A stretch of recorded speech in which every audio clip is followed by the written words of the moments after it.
मालेगाव येथील बालिकेवरील अत्याचार प्रकरणी आरोपीला तातडीने फाशी द्यावी या मागणीसाठी रावेर शहरातील सुवर्णकार सराफ संघटनेतर्फे रावेर तहसीलदार कार्यालय तसेच रावेरचे पोलीस निरीक्षक श्री जयस्वाल यांना निवेदन देण्यात आले।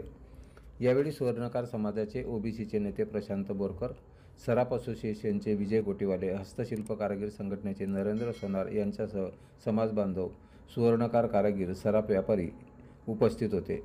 यावेळी प्रशांत बोरकर यांनी प्रशासनाला सांगितले की मालेगाव येथील प्रकारामुळे संपूर्ण महाराष्ट्रभर व भारतभर भावनांचा उद्रेक होत आहे। त्यासाठी आरोपीला तातडीने कडक शासन व्हावे, समाजाच्या भावना आपण वरिष्ठ स्तरावर पोहोचवाव्या असे आवाहन केले।